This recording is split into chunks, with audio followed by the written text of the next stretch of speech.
Hello and welcome back to this channel. Now, next to me you can actually see the entire aquaponics system. If you look at it, it is incredibly overgrown. Throughout the next about 3 videos, there's gonna be a lot of stuff we're gonna be doing. Number 1, today is gonna be cleaning it. Number 2 is going to be harvesting everything, and I'm really gonna be talking about a lot of the plants in that video. And number 3, some of these plants are gonna be turning into seasoning, so I'm gonna be walking you guys through that video. But today, we're going to be cleaning the aquaponics, so today's going to be a very big maintenance day. Now before we do go and start today's very long cleaning and dirty type of video, please subscribe, hit the notification on all so you not miss a video, and please like this video.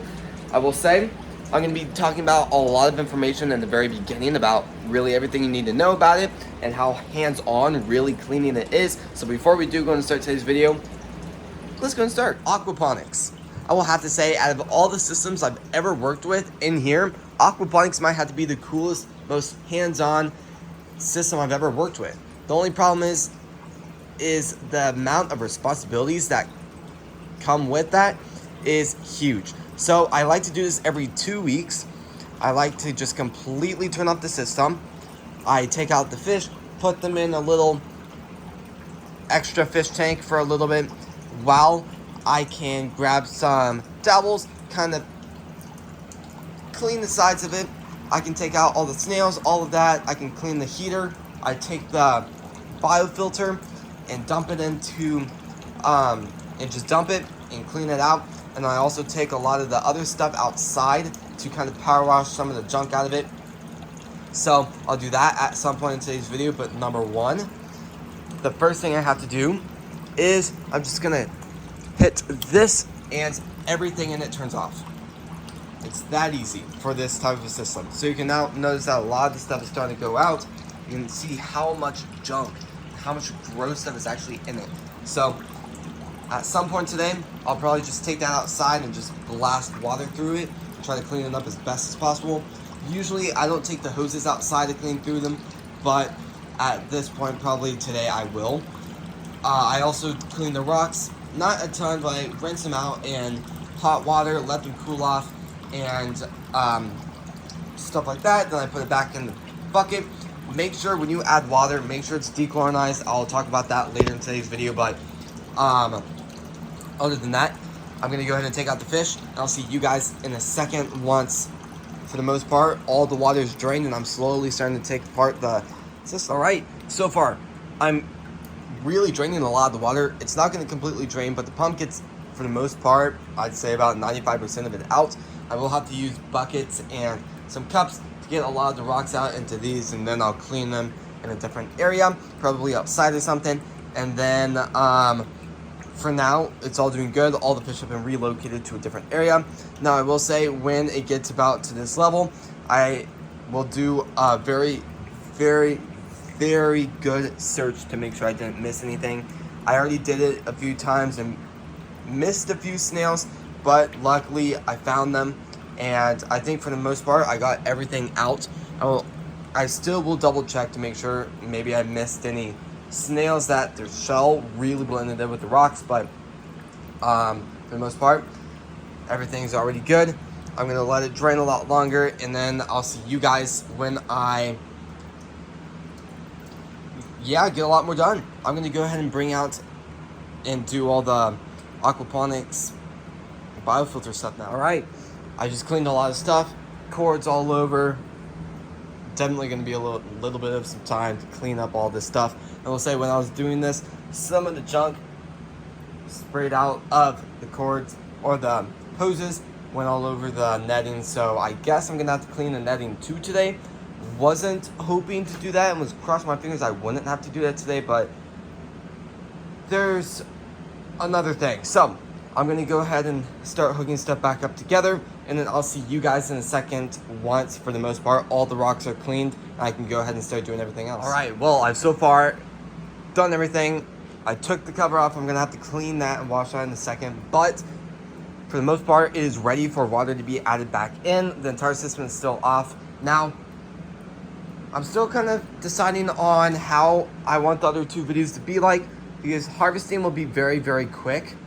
It'll only take a few minutes to really completely harvest stuff. So I'll have to do a little bit more deciding there, but I will say before I do going to start filling up the entire fish tank, I really want to talk about dechlorinizing the water really quickly.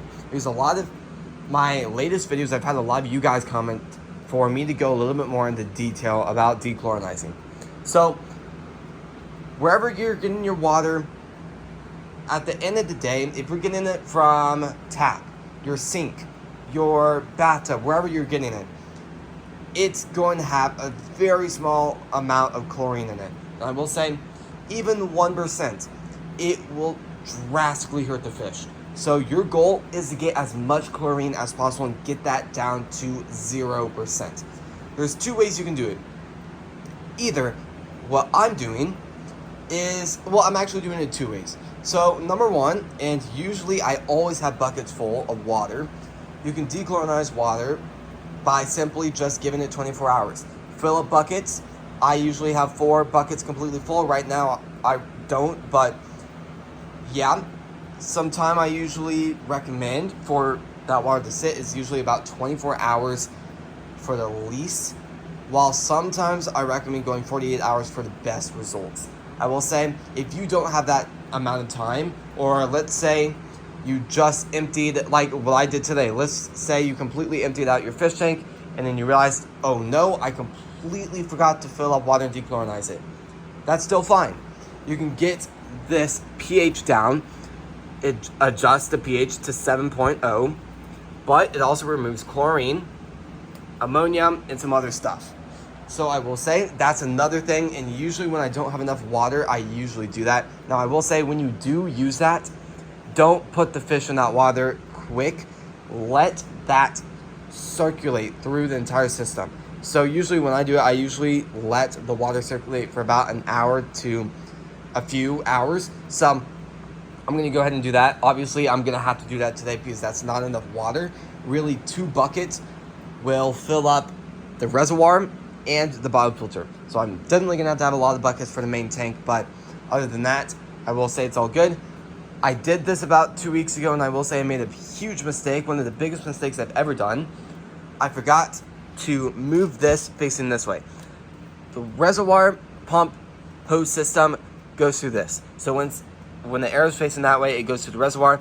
When it's like this and hooked up that way, all the water goes out onto the carpet. So I will say I made a huge mistake by not double checking. I always double check. I always make sure it's right. But this time I was multitasking, doing other stuff in the room, and for some reason I forgot to double check, assuming I already did it. I'd say I left the room for a little bit. I was checking out the 2.0 system in the bathroom, and then when I walked out here, the entire fish tank was completely empty. Luckily there's no fish, but the entire floor was soaked. So about 35 gallons of water was dumped on the floor. Luckily, I do have water vacuums that got almost all the water out, so I got very lucky there, but double check. Make sure everything is correct, and that's what I've done just now. I've double checked everything, made sure everything is looking good. So for now, I'm gonna go ahead and start filling up the system with water, and I'll see you guys in a second once the entire thing is done with all the fish in it, and then that'll be the end of the video. All right, so the system is on, everything's running. Now the temperature is high. It is very, very high, so I'm going to, well, it's about 5 degrees higher than where I want it to be. So it's not horrible, but it's 86 degrees, so it's hot. So I'm going to let that cool down about 10 degrees and then check the pH to make sure everything's looking good. But other than that, I'm realizing now that the entire thing is running at full pressure now, I'm running into a few problems. So the water pressure is overflowing in some of the spots. Now, pumping is turned off at the moment, but I'm thinking, so here's another problem. I'm going to be replacing it with a lot of plants. Those are all the plants. So I will say the parsley, none of the parsley germinated because I didn't have enough time. So that's the problem. So look at the parsley right here. I'm thinking, so the parsley is the only thing that's causing problems with their root structure. I'm thinking I'm going to harvest it at the point to the base I guess. And then I'm gonna cut a little bit of the root structure down a little bit to make sure nothing will overflow throughout the next few days. But for now, this is gonna be the end of the video. So if you guys like these types of videos, please subscribe, hit the notification on all so you not miss our video, and please like this video. Thank you all so incredibly much for watching today's video, and I'll see you guys tomorrow when we post next. Peace.